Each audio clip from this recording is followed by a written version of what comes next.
Hey YouTube, it's your boy Zombie King coming back with you with a deck profile of my Psy-frames. I guess let's just hop right into it. We got 3 alpha. It's the summon guy. If you don't see your fill spell first turn, you want to see him so he can get your fill spell. Your fill spell makes it where you don't lose out on a lot of resources. As well as he can go into Black Rose. So let's say you already have the fill spell and your opponent has a pretty established board and you kind of know they can't get back a lot of their resources, or you kind of just want to disrupt a lot of their plays. So as soon as they summon something and be like, all right, alpha, get your fill spell from deck if you have another copy, and then Black Rose them. So next turn you can just play your fill spell. You don't have anything to worry about. Got our level 2 Gamma. He's one of the best ones, I would say, just because most decks run a lot of monsters, and this card is live more than, I wouldn't say more than alpha, obviously, but at like late game it might be more live than alpha. But this card is live almost every turn, probably against most decks. So the next one, we got 3 beta. In my opinion, he's like either second best or best just because he stops the battle phase and he ends it. If he didn't end the battle phase, he would be darn near useless and his deck wouldn't be played that much. You have to run way more traps just because this deck leaves its field blank a lot. And if you know what Psy-frames your opponent has in hand, you could kind of play around it. Before I even started playing this deck, I played Ritual Beast. I mind crushed the dude and I already knew he had the on summon one and I think the effect one. So I would just be like, all right, I'm not summoning anything besides the monsters I already have, and I'm not activating any monster effects, and I'm just going to beat you down. It's very easy to do that. If you know what Psy-frames your opponent has, you just win. Got 2 Delta. Only reason I run 2 Delta, I'll think about bumping it up to 3, but the only reason I run 2 is because past like turn 3 or 4, you don't really need this card because most decks are running like searching cards and they don't search past that point. They probably already have what they need. Besides pendulum decks. Pendulum decks are always activating spells and all that crap. But who's to say I'm always going to face a pendulum deck? Like, what about Paleozoic? Paleozoic doesn't run that many spells because they're a trap heavy deck. And past turn like 3 or 4, this card may not be as useful as it was like turn 1. Only reason, by the way, only reason I'm thinking about bumping this up to 3 is because I need protection from my fill spell. Most people's outs to back row is spell removal. Well, spells that remove spells. So like Twin Twister, Mystical Space Typhoon, Galaxy Cyclone, Cosmic Cyclone, all of those cards. I mean, Castel is definitely a card, but that's why I have Gamma for it, and he's at 3. MVP, driver. If you don't play driver, you don't play the deck. There's no point. I run 3 just because I don't want to get into a predicament where I have 2 banish and I assume that I can go into a third one that's inside my deck, but I don't have that option. I also have multi-threader, but I haven't fit it inside of my deck yet, for 1. For 2, I can't get it from deck, so that makes it less live. I do run a lot of draw power, so I could possibly just draw into it, but that's really not the point. Like, I don't want to get into that predicament where I have it in deck and I don't have a way of getting to it. That's all of the Psy-frames. Like, get on to the non-Psy-frame monsters I play. Card D. I don't do anything during my turn besides set and draw. That's kind of it. I probably have the shortest turn inside of Yu-Gi-Oh! Inside of my turns, at least. Yeah. Maxi, unlike most decks, when I Maxi you, I can do stuff during your turn in case you take the Maxi challenge. I can beta you, which I usually do. If I just draw a beta, I'll be like, all right, well, I'm gonna let you special summon as much as you want.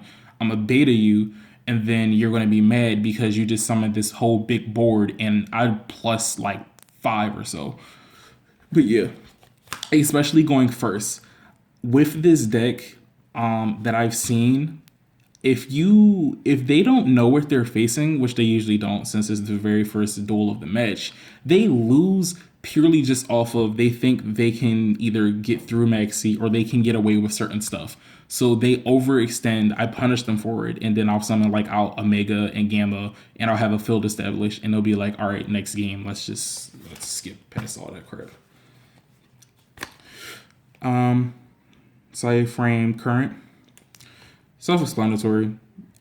It helps you maintain your resources. It helps your drivers and your Psy-frame monsters not get banished, and you don't really use the discard effect at all. If you have, congratulations to you, because I have never used it. I'm not going to say it doesn't happen, but for me it doesn't. I would rather, besides driver, I would rather keep every other Psy-frame inside of my hand for potential like me activating it, or the Psy-frame isn't on the field, because a lot of them are chainable. So yeah. Terraforming, I have a lot of searching. I don't need more than one terraforming. I've bounced between two, and I decided to cut it down to one just because I have a lot of draw power inside this deck. I have Maxi, Card D, I have Pot of Duality as well, and I have Reckless Greed. So all of that by itself, I really don't need this card, honestly. It's basically just a 4 field spell, if anything. And also late game, it's Twin Twister fodder. But besides that, you don't really need it, so it's pretty dead. 3 Pot of Duality, self-explanatory. It helps me get cards that I need out of my deck. Even if my opponent does see it, they don't know what else is inside of my hand, and I potentially pull like card Ds off of this thing, which is amazing. So I can like draw cards that you can't see. The most important thing about this deck is kind of your opponent not knowing what you have. Your opponent knows what you have. You're kind of banged, as I just mentioned before. So yeah. Twin Twister, this deck doesn't like back row. Silent Strike kills this deck because it stops all of your monster effects. Dimensional Barrier, yeah, I would say it kills this deck just a little bit. If I have Overload on the field, not so much, because all I have to do is just summon my monsters and then overload them away, so they don't like get banished during the end phase. It's that in the third. Vanity's Emptiness kills this deck because I can't play my monsters, obviously. So does Lose a Turn, because once I play my monsters, they don't negate. They summon, and then I can special summon like the Synchro, because that's like the field spell effect. But besides that, that kind of, yeah, Lose a Turn kind of kills this deck as well. Then we got Psychic Field Zone. I have 3 copies of this, and I also have 2 copies of Psychic Path, but I like this better just because it gives me a synchro. It's not nothing I really need to think about. Psychic Path, what I can say about it is there's probably a lot more situations where you can force out an overload. Let's say you just banish like 2 random Psy-frames from your hand, and then you activate Psychic Path, and like just get the 2 cards that you just banished out of your hand, and you basically didn't lose any resources. But I just like the instant synchro with this guy. That's honestly the only reason I would play this. Wave Motion Cannon, it forces your opponent to do stuff in case they want to sit back and kind of just pick at your back row until you don't have anything, and until they kind of know what you have in your hand. Yeah, this makes them do stuff. You want your opponent to be on a constant rhythm of doing stuff under your like control, in a sense. You don't want them to do too much, but you don't want them to do too little as well, because you can't do anything if they do too little. Psychic Overload. Love the card. It's awesome targeting removal. One of the best removals inside of the game, I would say at this point, just because it banishes cards face down. And most decks can't get around that. Unless you have Omega inside of your deck, you're not getting those cards back. And the Engrave Banish effect is wonderful, especially if you have Omega on the field, just because you can constantly recycle it and get any of the Psy-frame cards that you need out of your deck each and every turn. And if your opponent doesn't stop that, that becomes a bit of a problem. John and Murfort's blowout card against most decks. I went against a DDD player, and he just summoned the board next turn and was like, what was the point in life?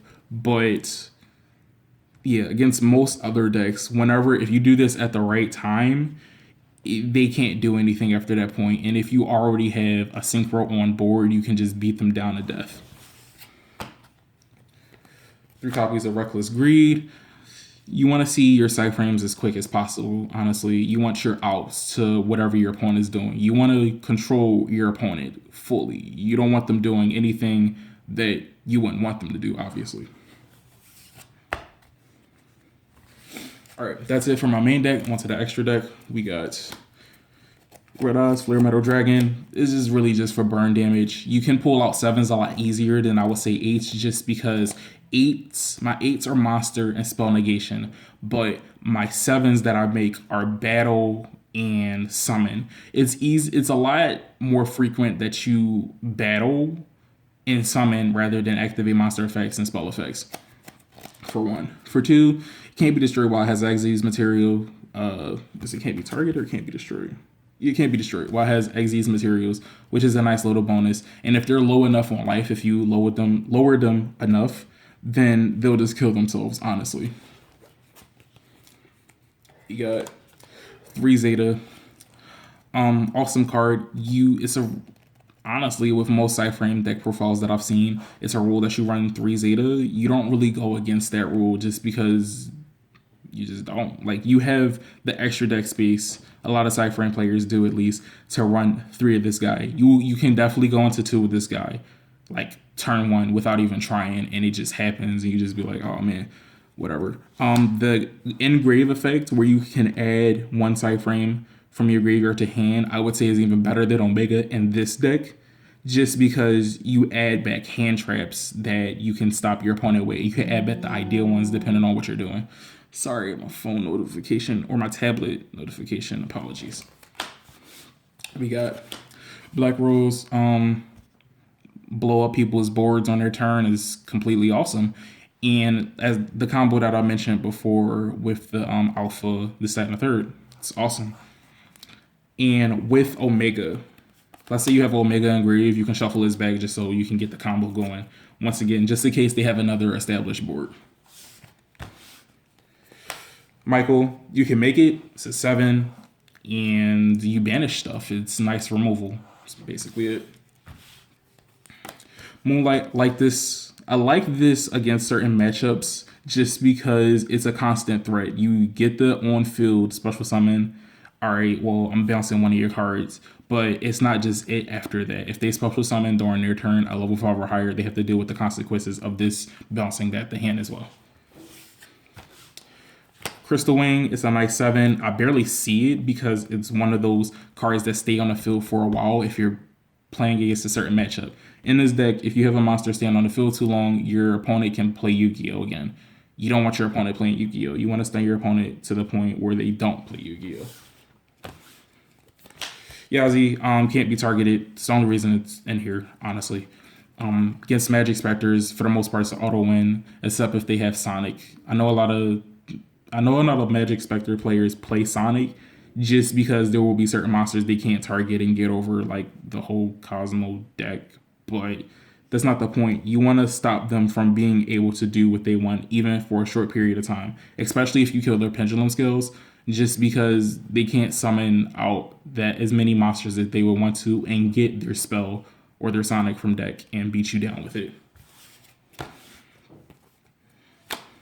Then we got Omega, boss monster of the deck.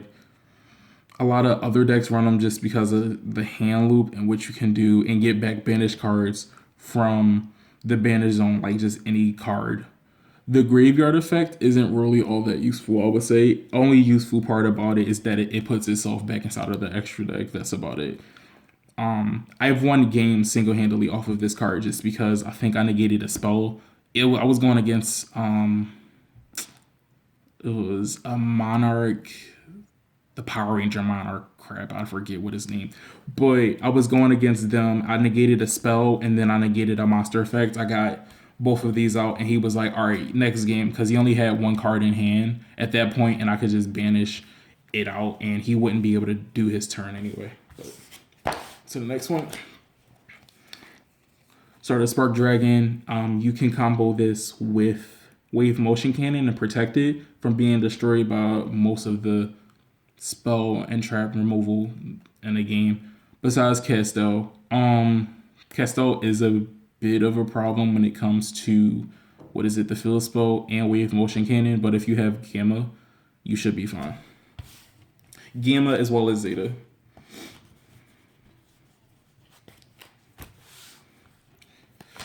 Scarlet, nice burn damage, big monster that, like, let's say you get on all that burn damage and you can attack them directly. Most part is game, which is pretty awesome. Stardust is getting to the point inside of my extra deck where I really don't need most of these cards that I'm playing, like even some of the 7s, but you have the extra deck space just because there isn't like any mandatory 7s or 8s that you have to play. It's really just what you have and player preference.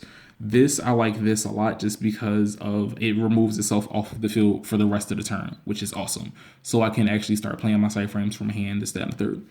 Only thing I don't like about this is, like, I wish it was like if a card was targeted, but it was made for its time. So at the, like, if this deck was made during the beginning of 5Ds, this would probably be like really awesome. It was really awesome at the time, but this deck will probably be really awesome. But especially combinations with the card. But as of right now, it's like, it's a cool option. If it ever pops up, it pops up. If not, then so be it. Crimson Blade, never really summon it just because there's a lot of outs to it inside of the meta. But if you do get its effect off, it can be a blowout against certain decks. Alright, so that's it, you guys. That was my deck profile of my Psy-frames. Like, share, comment, subscribe. Let me know what I can do to improve my channel. Thank you guys for watching, and I'll see you in the next episode.